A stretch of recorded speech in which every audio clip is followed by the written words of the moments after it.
Olá, pessoal! Muito boa tarde. Hoje é quarta-feira, dia 30 de setembro de 2020, aquele ano maravilhoso.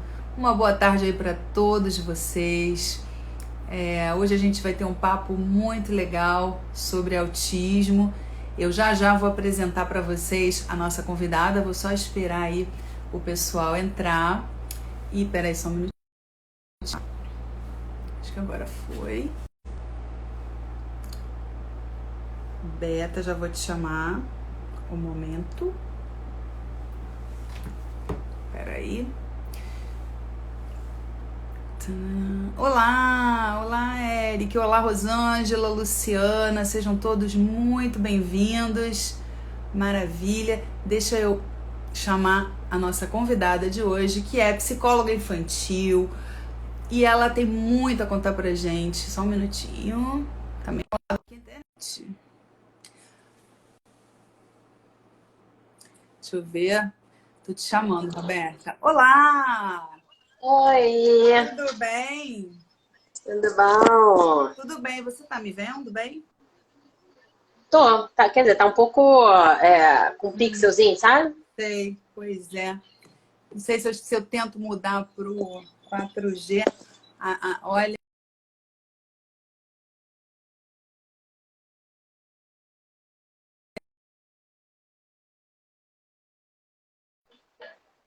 peraí, vamos ver se melhora.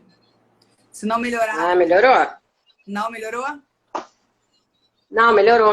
Melhorou? Ah, então ótimo. Porque pra mim aqui, Aham, pra mim é engraçado, tá cortado. show. Bom, deixa eu apresentar a minha convidada maravilhosa, que eu sou muito fã, que eu adoro, que é a Roberta Caminha, psicóloga infantil, é doutora em psicologia, especialista em DIR Floor Time e educadora parental de disciplina positiva. E outras coisas, né, Beta? Cantora amadora, patinadora, né? A gente Mãe, faz de tudo um pouco. esposa, a gente faz de tudo, né? Não é verdade? É isso aí. Muito bom. Então, seja muito bem-vinda. Obrigada por participar desse papo. Eu acho que é um tema que, né, cada vez se fala mais e sempre, né, uma série de dúvidas ficam girando assim no ar, né? 1000 métodos, tipos de terapia. E eu queria começar te perguntando um pouco sobre o DIR Floor Time, porque muita gente não conhece, né? A gente ouve falar muito do ABA, mas eu queria saber um pouco do Aham. DIR Floor Time. Você pode contar pra gente? Tá. Vocês estão me ouvindo bem? Que eu botei esse fone aqui, mas eu não. Deixa eu trocar, porque eu que tô ouvindo muito baixo. Só um Tá bom. instantinho, desculpa. Imagina, não tem problema nenhum. Enquanto isso, eu vou checando minha maravilhosa internet. Eu estou no 4G. É uma maravilha, né? A gente paga a net uma fortuna para usar o 4G, mas tudo bem. Pronto. Vamos pro Pronto. fonezinho old school mesmo.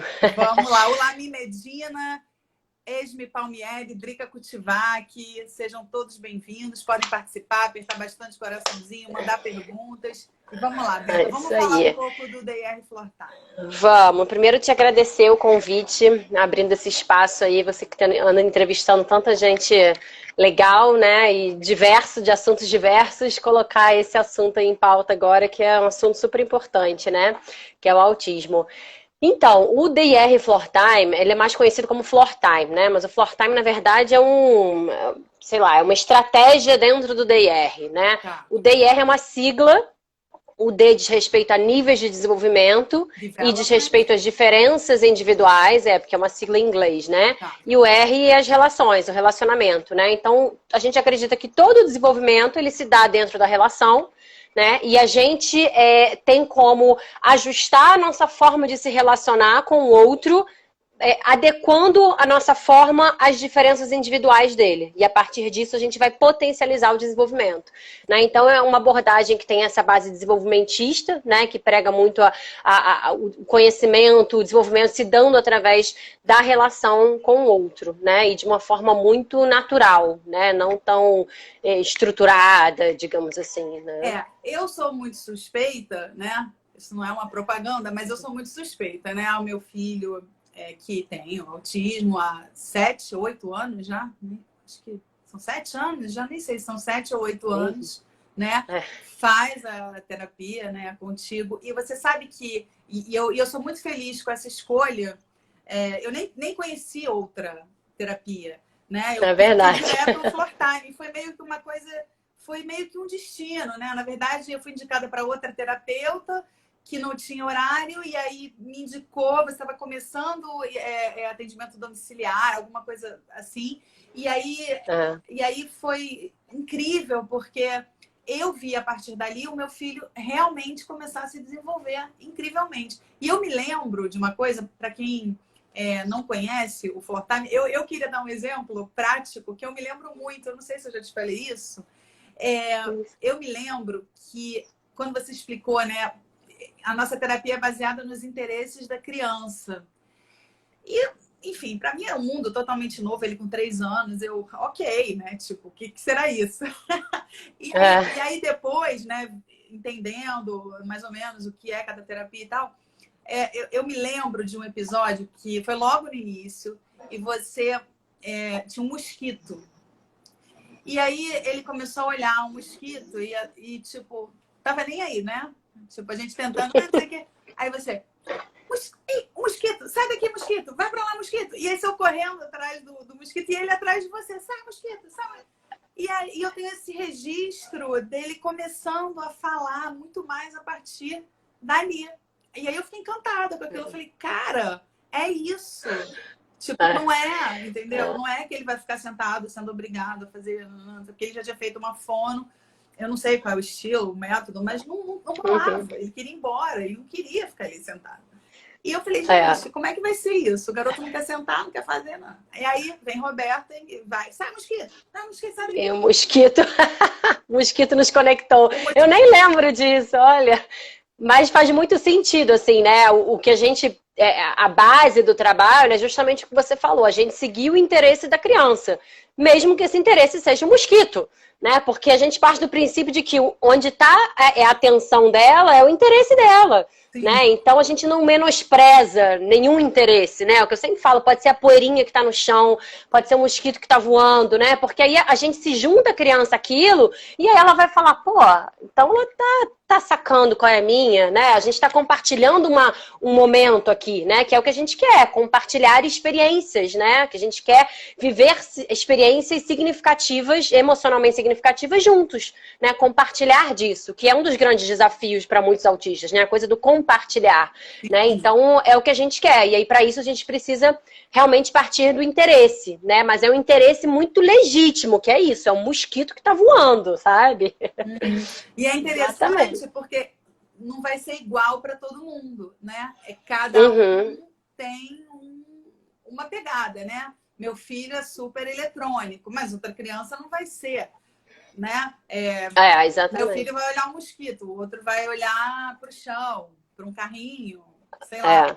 Né? Então... E por trás disso, a gente também está vendo as diferenças individuais de cada um, né? Cada um tem uma diferente, né? Então, o Eric, por exemplo, tinha uma percepção visual muito apurada, né? Ele estava muito ligado nas coisas visuais, como no mosquito, né? Então, a gente vai tirar proveito disso, né? A gente tem que ter isso em mente. Eu não vou exigir dele um outro tipo de coisa que ele não vai ser capaz de me dar no momento. Não porque é menos ou porque é mais, simplesmente porque não é o momento, né? Então, assim, a gente sempre vai partir de onde está, né? Então, uma criança que tem dentro dessas diferenças individuais, tem uma hipersensibilidade auditiva, por exemplo, por que eu preciso saber isso? Para eu não ficar gritando com ela, não fazer não assustar, porque senão eu não vou me conectar, né? Que é o meu objetivo maior. Uma criança que tem uma dificuldade postural muito grande, eu não vou exigir que ela fique sentada 1 hora, porque ela não vai conseguir, né? Então, assim, é possível que ela vá deitar lá pelas tantas e tá tudo bem, aí eu vou me deitar junto, e assim a gente vai, porque assim, Adriana, a gente quer que todo o processo ele seja de dentro para fora. Né? Eu não quero que a criança simplesmente execute comandos, sabe? Que ela faça coisas que eu mando. Não, eu quero ver o que está brotando ali de dentro, né? Quais são as ideias, o que está se passando na cabeça dela, né? E para isso eu preciso me juntar a ela e esperar, né? Ver o que vai brotar dali, né? Ver o que a gente começa de onde ela já é capaz de me dar. sabe? Eu não vou exigir uma coisa que tá acima do que ela é capaz de me dar porque, tá na idade já, tem que ter isso. Não importa, né? Eu vou partir de onde ele está, porque senão eu vou me frustrar, ele vai se frustrar, a família vai se frustrar e não é o que a gente quer, né? Muito pelo contrário, a gente quer que ele tenha cada vez mais confiança, que ele perceba cada vez mais, olha, nossa, eu sou capaz, eu tenho ideias, olha, os outros curtem as minhas ideias, né? E isso vai trazendo essa motivação e essa conexão cada vez maior, né? Mas assim, eu entendo que é um processo diferente, né? Realmente, assim, eu sempre explico para as famílias como vai ser o trabalho, né? A importância da família estar participando junto, para ver na prática, né? Você viver, né? Tantas interações ali que você viveu, é onde realmente você aprende o que eu tô querendo dizer, né? Não adianta só a gente ficar na teoria, né? Então, é muito importante esse trabalho conjunto com a família, porque exige uma desprogramação, digamos assim, né, do adulto, Sim. né, porque a gente está acostumado a brincar do nosso jeito, com a nossa cabeça, né, e o que eu vou fazer é ajudar a gente a ajustar essas interações aí de uma forma diferente, né. A gente está programado para, né, para brincar do jeito que a gente conheceu, né, de uma forma típica, não de uma forma típica, de repente ter que deitar no chão para ficar com o olhar ali, né, para de alguma maneira captar a atenção, né? Isso eu aprendi contigo. Isso eu aprendi contigo. Aliás, só eu não posso deixar de dar uma boa tarde para todo mundo que está chegando, mas o Eric está pedindo aí para você dar um oi para ele. Eriquito! Acho que hoje ele merece. Merece! Esse garotinho muito especial, muito figura, gente. Ele é um barato. Demais. Outro exemplo, né, da coisa das diferenças individuais, né? Eu lembro muito, né, do Eric, especificamente, a questão alimentar, né, de provar alimentos, como isso era muito difícil, né? E ele sempre amou a coisa digital, né? E a gente começou a usar isso, você lembra? Pra motivar. Então a gente fazia selfie, provando um suco, nossa, a gente filmava todo o processo de fazer um milkshake, né? E com isso a gente conseguiu ir ampliando esse leque, né? De coisas que ele comia e a coisa do querer provar, né? Você sabe que eu tenho certeza, claro que a gente né, tem que dosar, que a questão do eletrônico, eu não estou dizendo que é ok, né? É um tema polêmico. Mas assim, eu tenho certeza que no caso do meu filho, a tecnologia foi assim, cara, abundantemente importante. Em muitas coisas. Por exemplo, no desfraude. Porque eu me lembro, ele desfraudou cedo, né? Mas assim, eu me lembro que ele tinha uma questão com sentar no vaso. E aí, tinha um aplicativo chamado Pepe Bath. Pepe, eu lembro. Existe até hoje, agora é pago, né? Sim. Era gratuito.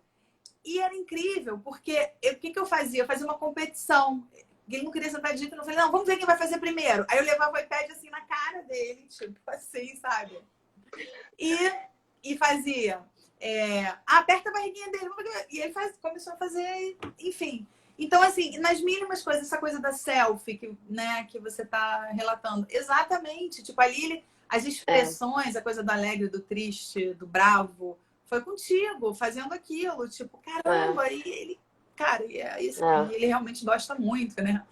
Dessa coisa, desenvolver. E não tinha como a gente ignorar, né, esse interesse dele, mas claro, a gente dosar e a gente usar isso pro lado bom da força, digamos assim, né? E a partir disso a gente foi conseguindo um monte de coisas, né? E lá pelas tantas ele já não precisava mais disso para se conectar, para aprender, para brincar, né? Então são momentos, né? E a gente saber realmente colocar isso de uma forma positiva, né? De uma forma que está ajudando o desenvolvimento, né? Exato. Agora, uma coisa que também tem um mito, né? As pessoas acham que o floor time não disciplina, né? E isso é um mito, né? Isso é um mito, não é? Fala um pouquinho disso. Totalmente. É porque a gente vai numa forma muito respeitosa, né? A gente não... uma coisa é disciplinar, outra coisa é obrigar, né? Primeiro que já são coisas diferentes, né? A gente acha que disciplina é uma coisa autoritária, mas não. Disciplina é ensinar com o coração, né? Então, já é uma outra visão das coisas, né? A gente dá limite, sim, mas a gente dá limite de uma forma respeitosa, né? Então as pessoas acham que, então seguir o interesse da criança não vai fazer o que a criança quiser. Não, não é bem assim, né? A gente vai dar um limite, mas o como eu vou dar limite é muito diferente, né? Além do que, é importante a gente dar limite, porque a criança precisa aprender a lidar com a frustração, né? Então eu vou estar ali com ela para validar o sentimento de, eu sei, isso aqui é muito iPad, né? Esse iPad é muito legal. Só que é só mais tarde. Agora a gente vai fazer tal coisa, né? Então a gente dá esse limite, mas a gente não ignora aquilo que a criança está sentindo, sabe? Eu vou me juntar a ela na frustração. Assim como a gente se junta no interesse, eu vou me juntar na frustração. Porque aí aos poucos eu vou ensinando ela o que ela está sentindo, né? Que emoção é essa? E ela vai fazendo mais sentido do mundo, né? Então isso realmente é uma coisa que as pessoas acham que não é oba-oba, pode fazer o que quiser e é só ficar brincando. É um brincar, mas é um brincar que eu tô o tempo todo pensando no D, no I, no R, sabe? É um brincar complexo para quem tá, né, lidando com a criança ali. Para a criança é o brincar. Essa coisa do dizer não dizendo sim, né? É interessante isso, né? É isso. Você vai brincar, mas depois. E aí você não usou a palavra não, né? E a gente até usa, né? Não tem essa coisa do não, né? A Rosemary White, que até você conhece, né? Uma TO australiana que mora nos Estados Unidos e que é maravilhosa. Ela fala muito da técnica do sanduíche, né? Que é quando o não, ele fica espremido. Então, por exemplo, Tá, já entendi que você quer o iPad. O iPad é depois. Não é agora, é depois. Entendi. Entendeu? O não, ele tá achatado. Então, eu primeiro falo o que de fato a gente vai fazer, né? Tipo, a gente vai guardar o iPad agora. A gente não vai brincar. Agora a gente vai guardar. Né? Isso para criança pequena, por exemplo, é maravilhoso. Né? Da gente, sei lá, ela vai pegar uma coisa, enfiar o dedinho na tomada. Né? Aqui é só para olhar. Não é para mexer. É só para olhar. E assim a gente vai ajudando a criança a entender os limites do mundo de uma forma que faz muito mais sentido, porque a nossa primeira reação é não faz, não coloca a mão, não pega, não pula, não sobe, né? A criança está em cima do muro. É difícil, né? Se acostumar. É muito difícil. Jeito, né? Por isso que eu falei, é uma reprogramação do adulto, né? Até porque a gente que foi criado assim na maioria das vezes, né? Então a gente realmente parar, porque faz muito mais sentido para o cérebro, né? A criança está em cima do muro. O que normalmente a gente falaria? Não pula. Não pula. O certo seria, desce, senta, tá em volta da piscina correndo. Não corre! Tem que ser, andando, devagar. Né? A gente já dá o comando daquilo que a gente quer. A gente faz uma coisa que é sem sentido. A gente fala para não fazer o que a gente não quer. Entendeu? Então, assim, para o cérebro da criança processar, é muito mais fácil a gente já dar informação direta do que a gente quer.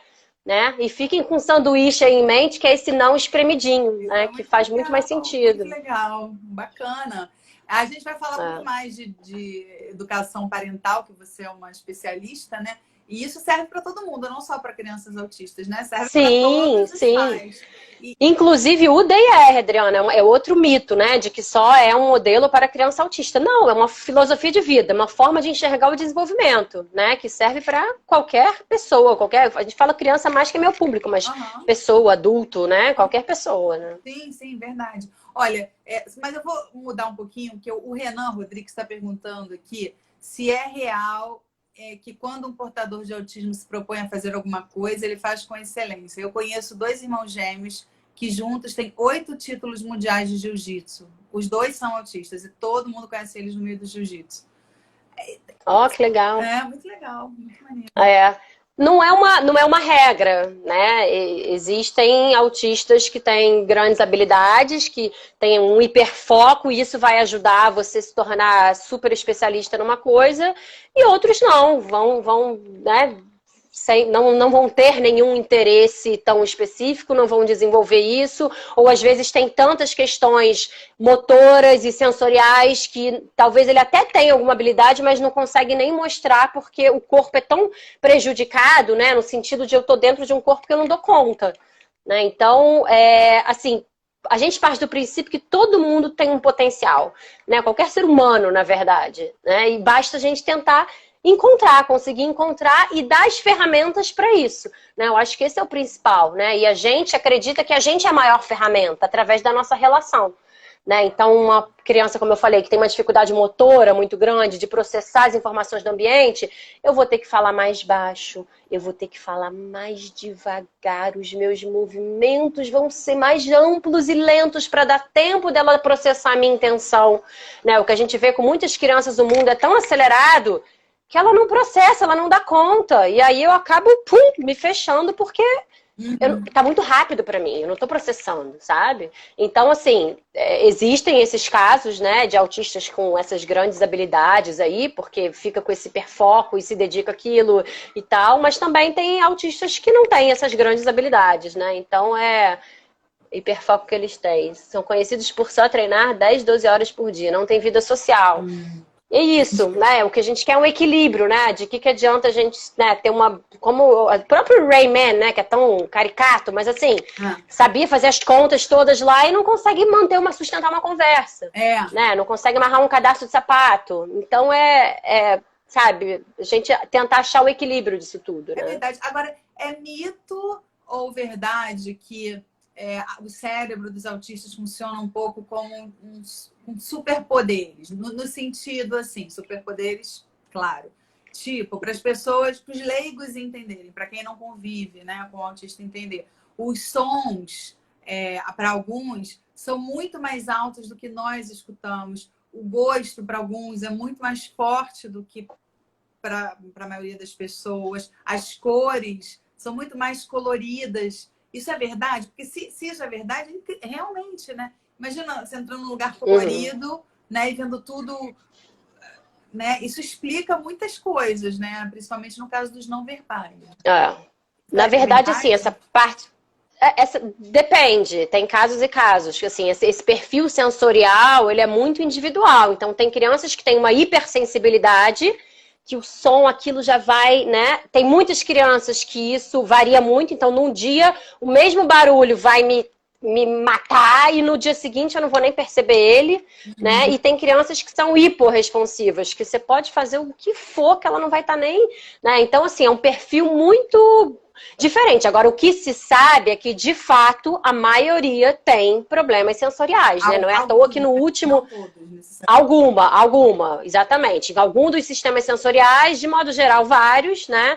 Mas alguma tem, não é à toa que entrou no último DSM, Manual Diagnóstico Médico, né? Uma categoria de questões sensoriais, né? Que antes não existia, porque agora já se viu que isso, de fato, tem um peso muito grande, né? Por relatos de autistas...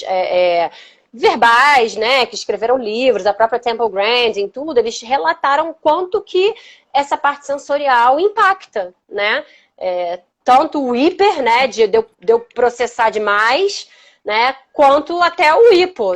Você pode falar comigo que eu não vou estar nem, né, e aí sabe aquela pessoa que, assim, que você chama, aí você precisa vir cutucar, tô falando com você, porque é isso, só um sistema sensorial não foi suficiente para chamar minha atenção, eu preciso de mais, eu preciso do visual, do auditivo, do toque, para eu conseguir integrar aquela informação, né, então o que acaba é que você perde muitos pedaços, né, do que está acontecendo no contexto, né? Você não consegue filtrar o que é relevante ou não no ambiente, né? E isso atrapalha toda a parte social, naturalmente, né? Com certeza. Agora, um assunto que sempre também é muito falado são as birras, né? Como lidar com as birras? Onde é o limite? Onde é que você tá? Até onde você tá mimando? Até onde... Eu acho isso tão confuso, assim. Isso é uma coisa que eu acho não, é muito confuso, sim. Tem essa dúvida. E assim, é muito importante a gente conseguir diferenciar uma desregulação de uma birra, digamos assim, né? Muitas vezes uma birra, ela pode acabar virando uma desregulação. Onde a criança se desconecta de tudo, ela tá ali completamente desregulada. Mesmo que né? tenha começado como uma criação. Mesmo que tenha começado, exatamente. Às vezes aquilo entra num looping e aquilo fica pior, né? Eu acho que assim, o principal, Adriana, isso em termos do desenvolvimento de modo geral, a gente pensar como um iceberg, sabe? A criança. A pontinha do iceberg, que é aquilo que a gente enxerga, que é a birra, é o morder, é o gritar, sei lá, o bater, isso tudo é a pontinha só, né? Vamos enxergar o que está por baixo, o que causou isso, Sabe? Às vezes é uma dificuldade sensorial, de processar o ambiente, às vezes é um cansaço, às vezes é fome, às vezes é uma questão emocional, de eu tô com saudade de alguém da família, não consigo comunicar, eu tô triste, tô ansioso com a escola. Podem ter várias questões, né? Então, assim, o fato da gente ter isso em mente já faz com que a gente tenha muito mais empatia, digamos assim, naquele momento ali com a criança, sabe? Ao invés de a gente simplesmente querer extinguir. Então, vamos tentar olhar, que nem sempre é fácil, não, mas com esforço e prestando atenção, às vezes, de, pô, o que desencadeou isso? Né? Deixa eu pensar aqui a casa, como é que tá essa semana? Tá muito agitada, eu tô ansiosa, eu como mãe tô ansiosa, o pai tá nervoso, a gente tá gritando mais, quarentena. Então, assim, tem milhões de fatores que podem levar a isso. Né? Então, é importante a gente não querer julgar e extinguir simplesmente esse comportamento, e sim enxergar o que está por trás dele. Né? Um exemplo são as estereotipias, por exemplo. Né? Não é a birra, mas é só um comportamento que as pessoas tendem a querer eliminar. Né? Só que o que está por trás dessa estereotipia? Né? Eu não estou dando conta do ambiente. Então, se eu entro na minha estereotipia, é uma forma de eu me acalmar. É o que eu faço para eu me acalmar. Como todos nós temos as nossas estratégias de autorregulação, né? Que é como eu gosto de chamar. Né? Fazer sons, seja uma ecolalia, seja cantar, seja ficar... Eu não estou dando conta desse barulho. Eu vou fazer o meu próprio barulho, porque esse eu tenho controle. O que está ali fora é totalmente imprevisível. Eu não controlo. E isso me assusta, isso me deixa ansiosa. Então eu vou fazer as coisas que eu controlo, porque eu estou fazendo. É muito comum a gente ver, né? Uma dificuldade muito grande das crianças de...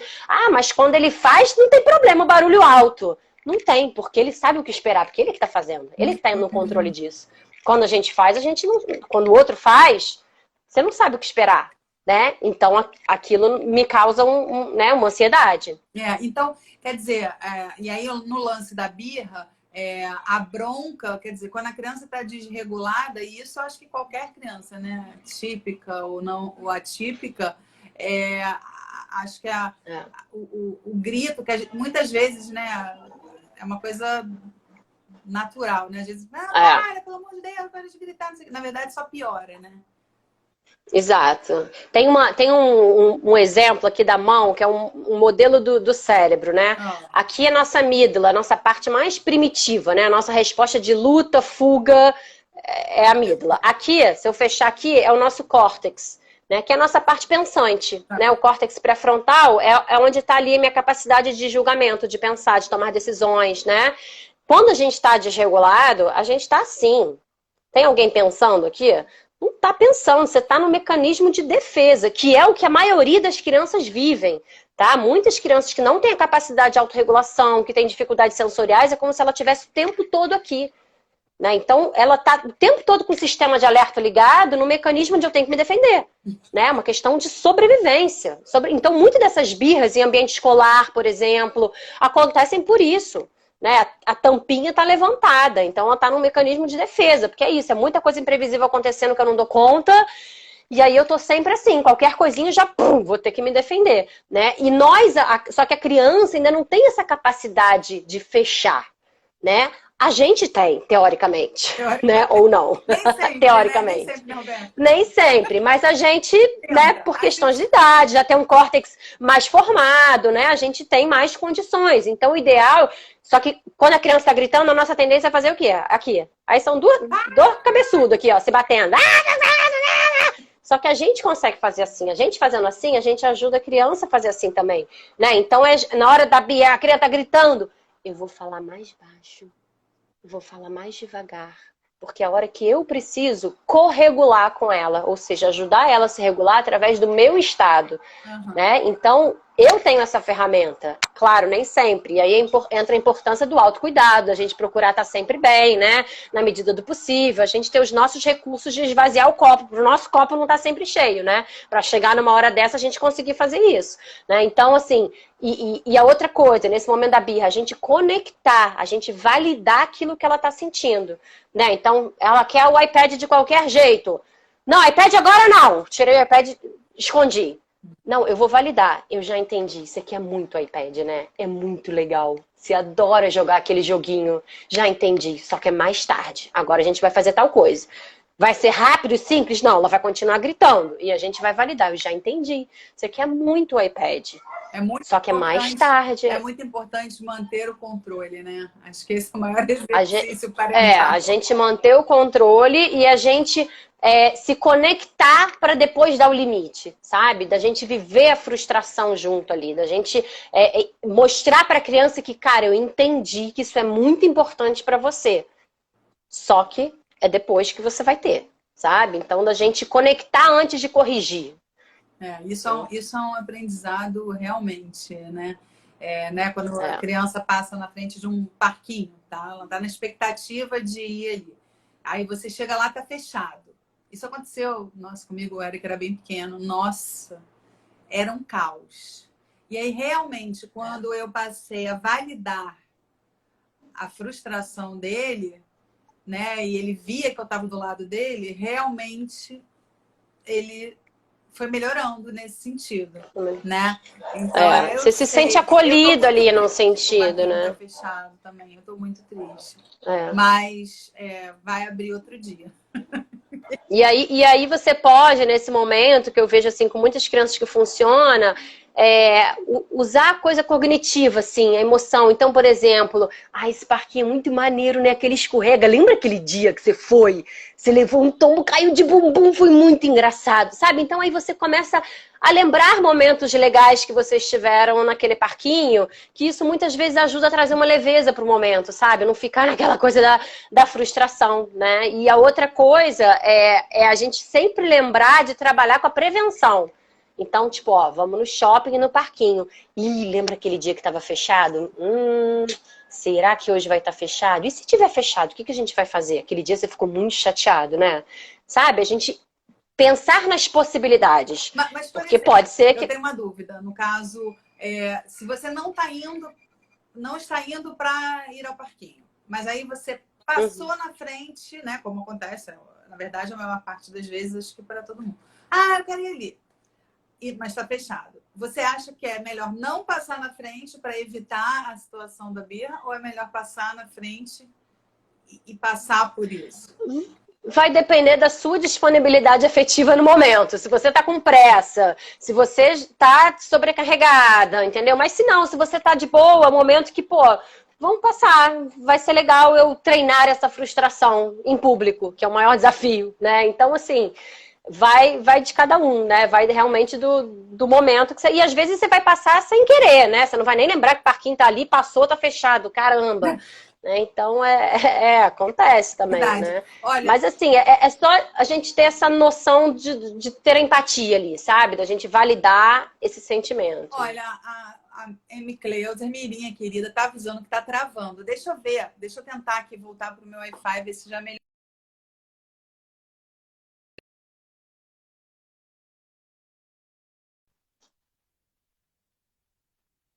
Tava te vendo bem. Eu tava te vendo bem já. Tava me vendo bem? Não, mas... Tava, pra mim não tava... então eu vou voltar então pro 4G.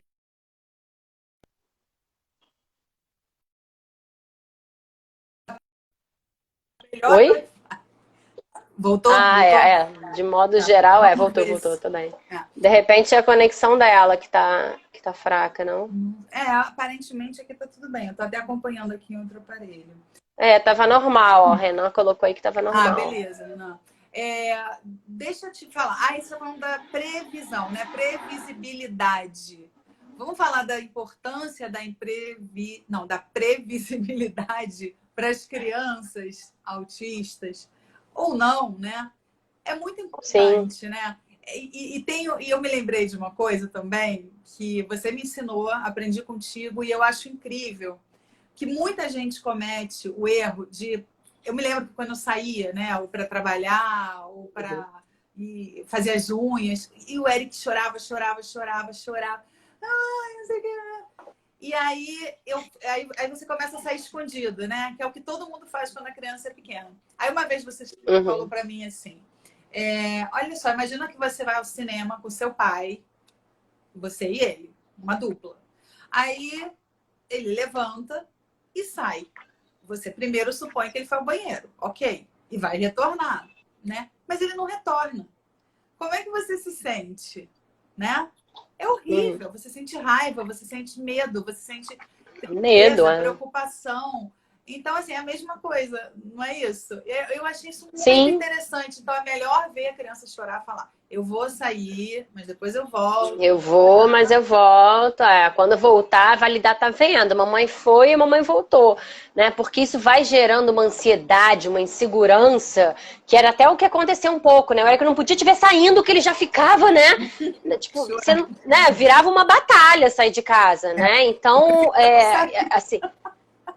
Exato, você acaba deixando de sair para não causar aquele sofrimento, né? Mas que é uma frustração inevitável, que faz parte da vida, que toda criança vai aprender, né? Então, é importante a gente não mentir, né? A gente sair na frente e falar, mamãe vai, mamãe volta. E, lógico, ter alguém de apoio que vai estar disponível emocionalmente ali para ajudar a lidar com essa frustração de sair, né? Porque senão a criança fica totalmente desamparada. Isso. E eu lembro que até no começo a gente começou a treinar, né? Tipo, ó, vai ali na esquina, compra um negócio no mercado, daqui a 10 minutos você volta. Né? Então a gente começou a treinar com tempos curtinhos até que esse tempo foi aumentando, né? E aí tava eu ali com ele pra gente... Tá tudo bem, mamãe foi, mamãe voltou, vamos tentar fazer uma brincadeira, tentar de alguma forma, mas ao mesmo tempo validar. Eu sei se tá triste, mamãe saiu, mas a mamãe vai voltar, né? Então é muito importante a gente não poupar alguns sofrimentos, né? Que são sofrimentos que são importantes para o crescimento. Claro, né? porque a gente está falando, né, de crianças menores, para quem tem filhos pequenos, mas é uma realidade, né? Isso foi um outro aprendizado. A Luciana Mendes, que está aí, está dizendo... E isso constrói uma relação de confiança. Exato, né? Porque Exato. Você não quebra a confiança. Porque a mãe some, a mãe desconfiada, aparece, né? Então ela tem sempre medo daquilo, né? Eu tinha uma criança que começou a sair de casa sempre com uma malinha. Uma malinha com coisas de referência, brinquedos e tudo. E aí, quando eu comecei a ver... Porque sempre saíam escondidos. Tipo assim, deixava na casa da tia. Aí, tipo, quando a criança se distraía, saía fora. Sabe? Então, acho que ela começou a criar uma malinha que era de tipo assim, bom, se alguém sumiu, eu tenho aqui a minha referência emocional, sabe? Então, claro, aí você vai... né, ajudando, desconstruindo e tal, e mudando isso. Mas pra gente ver, né, o tanto que isso impacta a criança, né? De, pô, minha referência de repente desaparece. Como assim, né? E aí, então, eu acabei misturando os assuntos, a previsibilidade, né? Que você ia falar da importância da previsibilidade. Assim... Para todo mundo é importante, né? Você tem um quadro de rotina, né? Essas atividades. Minhas filhas aqui, eu tenho um quadrinho na geladeira, quer dizer, antes de pandemia, né? Onde tinha lá as atividades de segunda, de terça, de quarta, os horários, com fotinho delas, uma coisa bem visual. Isso é importante para todas as crianças, né? Porque vai ajudando a ter uma noção de tempo, né? E espaço, porque você sabe onde você vai estar, onde mamãe vai estar, vai viajar, então faz um calendário dizendo a data que o papai vai viajar, a data que a mamãe vai voltar, né? Visual. E a previsibilidade também no dia a dia, né? De saber que, olha, então depois da escola eu vou pegar você, a gente vai para tal coisa, para tal lugar, né? A gente já vai antecipando algumas situações para a criança, né? Mas claro, aí a gente tem que tomar um cuidado que aí vai muito do perfil individual de cada um. Tem crianças que são muito ansiosas, então se eu de manhã tô falando uma coisa que a gente vai fazer à noite, ela não vai conseguir. O dia inteiro ela vai ficar ansiosa esperando aquele momento. Então, assim, aí é muito de cada um, de você saber o tempo que você vai precisar para antecipar a ponto de não desregular a criança. Né? Então, aí é muito particular, né? Mas a antecipação é muito importante, né? Até das coisas desagradáveis. Sei lá, da vacina. Oi? Muita gente pergunta assim, mas eu digo que vou dar vacina ou não digo que vou dar vacina? Porque antes eu não dizia. Agora tá tudo certo. Agora o Eric pede para ele tomar, dar um abraço sozinho. Mas enfim, quando são menores. Leva na surpresa ou avisa antes, né? O que você acha? Eu gosto de avisar. Na hora que eu tô saindo, eu vou avisar. Ó, agora a gente vai sair, a gente vai tomar vacina, não mentir, né? Não dói. Não, dói, caraca. A gente não vai mentir que não dói. Dói. É uma picadinha, vai doer um pouquinho e vai passar. né? A gente vai pôr um gelinho, né? Pensar com a criança junto. O que que a gente pode botar depois, né? O que que a gente pode fazer depois para ficar feliz depois da vacina? Sei lá, pensar em coisas. Ah, vamos comer no McDonald's. Ah, então vamos comer no McDonald's. Tudo bem, né? Agora, mentir é que não dá, né? Tanto de, ah, não, a gente tá indo pro shopping e tá indo tomar vacina. Tipo, não, aí não. Né? Mas talvez seja uma criança que você tenha que avisar quando estiver no carro, ó, antes de tal lugar a gente vai passar, vai tomar vacina. Ninguém gosta, é fato, ninguém gosta, né? Mas o mentir é aquilo que a Lu estava falando, é a quebra de confiança, né? Que relação é essa? Que eu não vou mais confiar quando minha mãe falar que eu vou fazer tal coisa, porque na verdade eu tô indo fazer outra, né? Então, a gente tem que falar a verdade, né? Agora, o tempo que você vai falar, aí vai depender de cada criança. Na verdade, se avisar de manhã que vai tomar vacina à noite depois da escola é sacanagem também, assim, né? Vai ficar o dia inteiro na sofrência, né? Mas quando sair da escola, você avisa, né? Mas é isso, depende. Tem crianças que não estão nem aí. Ah, tá bom, vou tomar vacina, tá beleza. Né? Então... graças a Deus eu já alcancei esse momento. A M. Cleuser está dizendo, validar os sentimentos, entender suas necessidades é algo surpreendente. Com certeza, né? É algo transformador, que vai mudar o mundo, o dia que as pessoas começarem a aplicar. Não é verdade? E a Luciana está dizendo, eu conheço uma criança assim, que precisa retirar a previsibilidade, porque é muito ansiosa. É muito ansiosa. Então, Agora, o que ela falou, desculpa te cortar, o que a falou antes... Não. Ah, tá. E isso vale para todo mundo, né, Adriana? Quantas vezes a gente, tipo, sei lá, você fala pra uma pessoa, ai, cara, não acredito, sabe o que aconteceu comigo, não sei o que, na pessoa. Ah, relaxa, não é nada isso. Pô, cara, eu tô te contando porque eu tô precisando de uma validação emocional, né? Mas a nossa tendência é, não é nada, é besteira isso. Pô, não é besteira, eu tô te contando porque não é besteira pra mim não foi, sabe? Então, da gente realmente validar o sentimento de todo mundo, né? De entender, pô, amiga, caramba, que difícil que deve ter sido pra você, imagina quão chateada você deve estar, sabe? Da gente exercitar essa empatia, não só com as crianças, mas nas relações dos adultos, né? Eu acho que o mundo realmente ia ser muito, muito melhor se todo mundo se acolhesse nesse sentido, né? Com certeza. Agora, para quem chegou depois, né? A Roberta é educadora parental disciplina positiva, né? Eu queria que você desse umas dicas, assim, né? Para as pessoas entenderem também o que é isso. Tem cursos, né? Vocês fazem workshops, né? Super interessantes para ensinar, né? Esse tipo de atitudes. Eu falo, assim, eu falo, né? O workshop, a ideia é a gente meio que mudar uma chavinha, né? A gente começar a ter um novo olhar para as situações, né? A gente começar a olhar embaixo do iceberg. Mas é só a prática, né? Ah, eu sou educadora parental, então eu faço tudo certo. Não, a gente é humano, né? Mas o dia que eu grito, falo uma coisa que eu não devo, aí eu, putz, caraca, não, na próxima eu vou tentar fazer diferente. Né? Então é a gente começar a ter essa consciência de relações mais respeitosas, né? Porque a gente tem uma coisa que a gente foi criada até de que pai e mãe, existe uma hierarquia, existe sim uma hierarquia, claro, mas em termos de respeito. Né, de que a gente não precisa respeitar a criança, ela está abaixo da gente. Não, em termos de respeito é todo mundo igual. Ela precisa ser respeitada assim como a gente, né? Então, como criar relações mais respeitosas, né? Como a gente validar esses sentimentos, a gente ajudar a criança a pensar de dentro para fora, né? A gente dar escolhas para a criança, claro, escolhas limitadas muitas vezes, né? Então, sei lá, a criança quer comer um chocolate. Né? Ai, chocolate é uma delícia, né? Adoro. Eu também. Mas agora só tem sorvete ou pão. Qual que você quer? Sabe, assim, é o como a gente faz. É o como a gente faz, né? Hora do banho, por exemplo, normalmente é um drama, né? Pra todo mundo. Primeiro porque muitas vezes é um drama porque a gente não antecipa. Né? A coisa da previsibilidade. A criança tá ali brincando, de repente, guardar, desliga a TV, vai pro banho.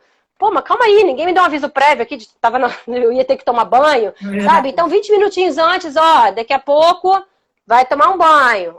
Já eu vou vir, vou falar que vai desligar a TV para ir tomar banho. Você já vai antecipando. Chegou na hora de banho de fato, ao invés de agora já pro banho, vai tomar banho.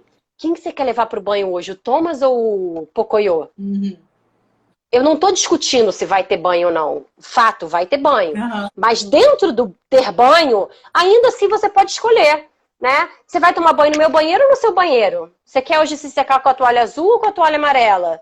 Né? Porque a criança, ela ter escolhas, ela se sente muito mais envolvida naquilo, naquela decisão, né? Então, é aquilo que eu falei, existe limite, claro, não estou argumentando se vai ter banho ou não, vai ter banho, fato, né? Mas dentro do banho, eu posso te dar um monte de opções que vão tornar esse momento muito mais prazeroso e vai te dar uma certa autonomia de você poder escolher alguma coisa dentro de uma coisa que você não tem escolha, porque não tem, porque vai ter que fazer, sabe? Então, Oi? Não, tô te ouvindo. Eu ia depois fazer uma pergunta.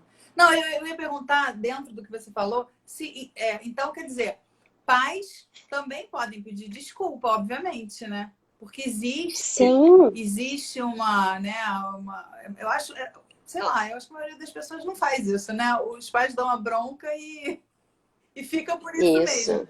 E eu, quando dou uma bronca assim um pouco mais forte, eu fico arrasada.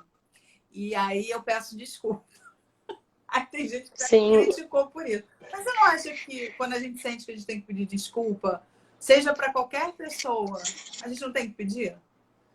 Sim, a criança, ela faz isso aqui assim, ó. Agora coloca a mão no queixo. Ó, vou pagar mico. O que eu falei? Coloca a mão onde? No queixo. A criança aprende, ó, pelo modelo. Eu falei uma coisa, mas eu fiz outra. A criança aprende através do que a gente faz. Né? Eu posso falar uma coisa, ela vai aprender através do que eu faço. Então, a gente é o maior modelo que tem para a criança. Né? Então, a gente precisa dar um modelo de pedir desculpas, a gente precisa dar um modelo de autorregulação. Então, se eu tô sobrecarregada, olha, agora eu não tô legal, eu preciso tomar um banho, eu preciso me acalmar, eu vou escutar uma música, eu vou meditar, vou fazer o que for. E aí depois a gente conversa, porque agora eu não tô bem. Então, isso é muito mais saudável do que eu ficar... Não, se eu já tô percebendo que eu tô fazendo assim, eu já vou me... É claro que existem situações. Se você tem outra pessoa com você, para poder dividir, né, esse momento, né, de, olha, assume, porque nesse momento eu não tô dando conta.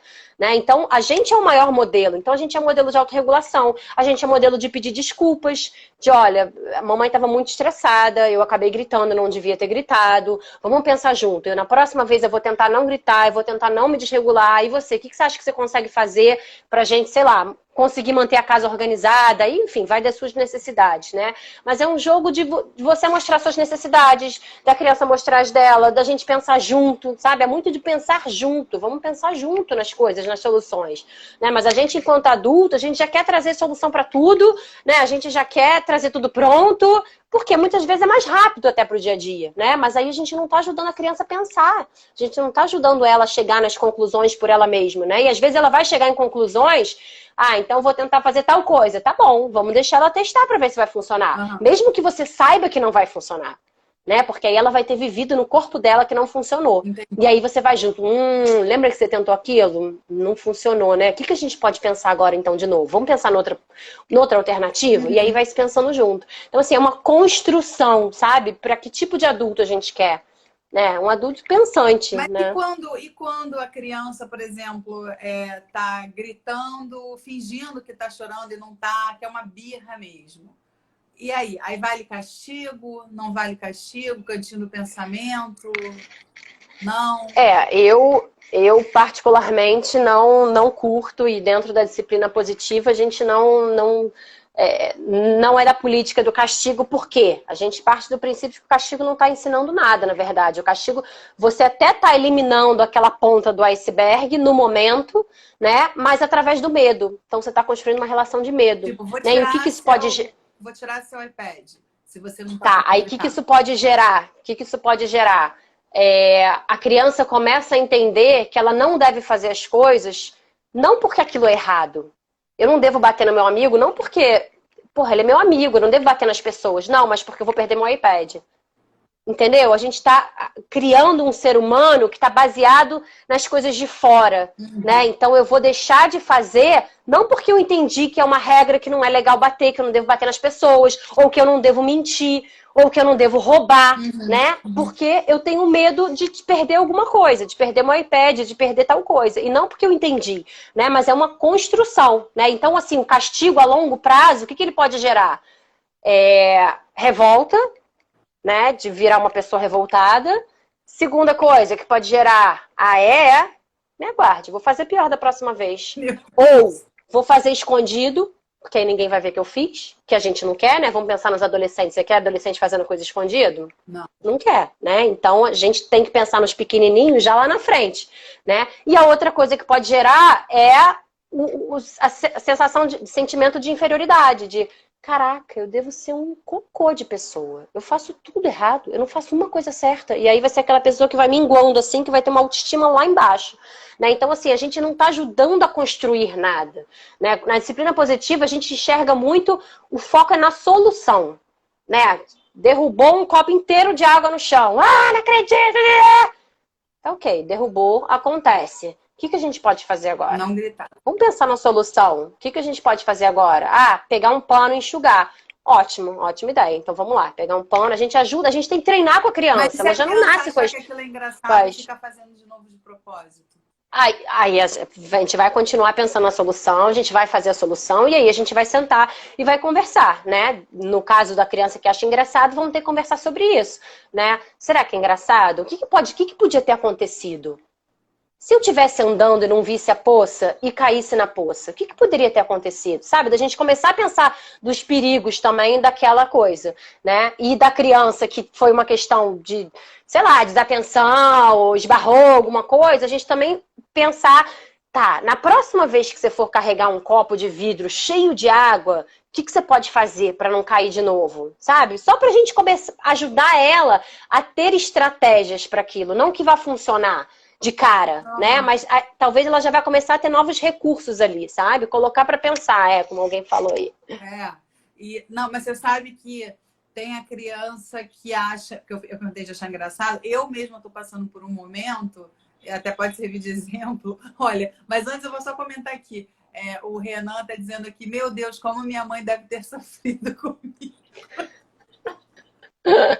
Pois é, mas eu ia dizer que nesse momento, meu filho está achando muito engraçado as situações que não são engraçadas, né? Quer dizer, às vezes a gente acha engraçado, mas nós sabemos, né, não vamos rir daquilo, né? Então, por exemplo, ele vê um garçom caindo, deixando uma bandeja cair, ele cai na gargalhada, mas assim, sem a menor vergonha. E eu fico em cada situação inacreditável, inacreditável. Imagina. Então, até vou conversar com a psicóloga dele sobre isso, mas assim, e aí, cara? Tipo, ele a videocassetada. Ele acha muito engraçado. E aí... E vem disso, né? Porque a videocassetada são situações que muitas vezes ali o vídeo já tem 15 anos atrás. Lá na época a gente não sabe como essa pessoa ficou depois do vídeo, né? Mas hoje, como já passou, eles postam vídeo. Eu falo assim, né? Então, assim... essa morreu. E essa foi pro hospital. E essa... Eu falo assim, porque... Né? Não sei. Então, assim, tentar pensar no dia a dia, conversar sobre as consequências, assim, né? De o que será que pode ter acontecido, sabe? De tentar sondar o que ele imagina que veio depois, né? Mas é uma dificuldade de filtrar ali, porque é de dentro, né? Você vê uma coisa e ri, né? Esse filtro social de que, pô, não é maneiro rir, né? Mesmo que tenha sido engraçado, é uma coisa muito elaborada, muito sofisticada, né? Que aos pouquinhos é que ele vai aprendendo, né? Olha, o Esme Palmieri está perguntando como agir quando a criança é agressiva com os pais. A mesma coisa. Assim, eu acho que o primeiro ponto é não levar para o pessoal. Sabe? Entender o que está por trás desse comportamento. Tá? Eu vou dar um exemplo. Eu fiz a avaliação de uma criança uma vez em casa, e aí no começo eu gosto sempre de observar, né? Então eu estava filmando a mãe interagindo com o filho. E aí eu já saquei ali a dinâmica de que era uma mãe que falava pra caramba. Não sei o que, a bonequinha veio, não sei o que. Assim, eu já estava ficando sobrecarregada com aquele tanto de fala. Aí o menino tava super ali na brincadeira com ela, mas assim, ele já tava dando alguns sinais de que tá demais pra mim, sabe? Aí ele aí ele virou o corpo, aí ela veio e se enfiou na frente dele, aí ele virou mais, tá? Aí lá pelas tantas ele, pá, deu com o boneco na cara dela, aí, não faz isso, não sei o que. Beleza. Depois, eu assisti o vídeo junto com ela. Porque eu quero justamente, vamos pensar sobre, né? Aquela agressividade, por mais que você tenha achado que veio do nada, ela não veio do nada. Ele deu muitos sinais não verbais de que estava ficando sobrecarregado. Que já estava ficando sobrecarregado, né? Exatamente. Então ele, na hora, sobrecarregou, ele foi e deu tapa. Então, assim, ali ela percebeu, nossa, realmente, e até eu tô irritada comigo mesma de estar vendo esse vídeo, né? Dela tá se vendo brincando com ele. Então, assim, a gente tentar entender o que tá por trás, né? Quais os sinais que a criança já tá dando para chegar no extremo da agressividade, né? Principalmente crianças não verbais. A agressividade é uma comunicação. Né? Não deixa de ser uma comunicação, mas aí a gente vai, da mamãe é carinho, se você quiser bater, eu entendo, você não gostou de tal coisa, aí se ela bater, a gente tenta ver qual foi a situação que ela bateu pra gente validar, né? Ah, você não queria comer isso, tá bom, entendi, vamos lá, né? Ih, mas hoje só tem isso, sabe? Mas a gente validar aquilo com ela, né? E a gente redirecionar quando possível, tô vendo, você tá muito chateado, mas você pode bater na almofada, você pode socar o sofá, você pode bater o pé no chão, né? A mamãe a gente não bate, nas pessoas a gente não bate, sabe? Legal. Mas dar essas outras alternativas. A Luciana e a Rosângela estão perguntando em relação a conteúdos escolares, como planejar os currículos para as crianças autistas. Acho que isso dá uma live inteira, né? Nossa, com certeza. Só tem 5 minutos, mas dá para falar um pouquinho? Alguma coisinha, assim? Assim, dentro da minha perspectiva, né, a gente tem muito que ver a parte das diferenças individuais, né, de como que essa criança aprende melhor, né, é visual, é auditivamente, é com uma tecnologia envolvida, né, então isso tudo tem que ser avaliado caso a caso, né, então, por exemplo, tinha uma criança que eu atendia que era muito visual, né, tinha muito conteúdo ali acadêmico e tal, mas o dever como ele era, ela não se conectava com aquilo, não tinha interesse, não tinha motivação. Mas ela amava Moana, então a escola começou a colocar todo o conteúdo ligado a Moana. E aí ela, legal. Sabe, ficava muito mais interessada, tinha fotinho da Moana. Então, assim, mas é difícil, não é um processo fácil, claro, né? Mas é possível, entendeu? Mas aí de adaptar os trabalhos escolares aos personagens que eles gostam, acho que é bem interessante. Vamos correr aqui. A Mirinha está perguntando se atrás de um mau comportamento tem um sofrimento quando a agressividade é contínua. Certamente, certamente. E assim, uma coisa importante da gente ter em mente é aquele comportamento que a criança está apresentando, qualquer que seja, é o melhor que ela pode dar naquele momento. Sabe? Aquilo foi uma solução que ela encontrou para alguma coisa que não tá legal. Sabe? Cabe a gente é tentar enxergar o que não tá legal, a gente ajustar a nossa forma de se relacionar, né? Pra gente poder dar esse suporte para ela. Mas assim, todos nós estamos sempre no nosso melhor. Por pior que ele seja, é o melhor que eu podia, que eu posso nesse momento.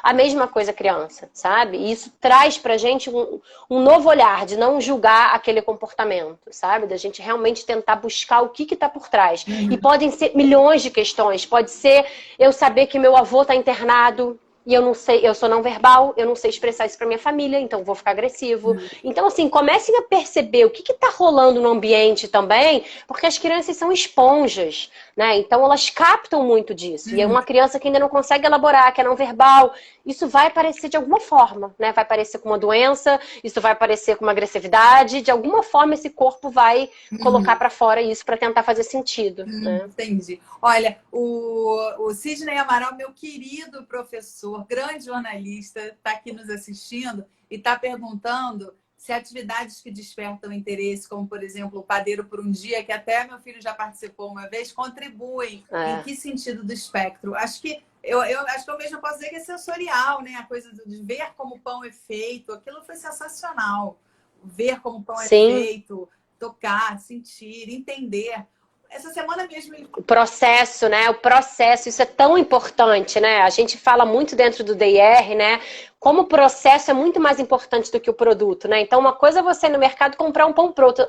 Outra coisa é você fazer um pão, né? Aquilo é recheado de afeto, aquilo é recheado de coisa sensorial, né? De relação. Então, é muito rico, né? Qualquer coisa que a gente envolva a criança no processo é muito importante, né? Para todo o desenvolvimento, para a criança do espectro, para os que curtem, né, essa coisa sensorial de amassar, que são muitos, né? Outros não, outros resistem a tocar em coisas e tal, mas muitos curtem, né? Isso é muito legal, né? Muito Ai, importante. que bacana. Ai, olha, você sabe que eu tô com medo, que normalmente a gente recebe um reloginho, né? Faltando 2 minutos. Ah.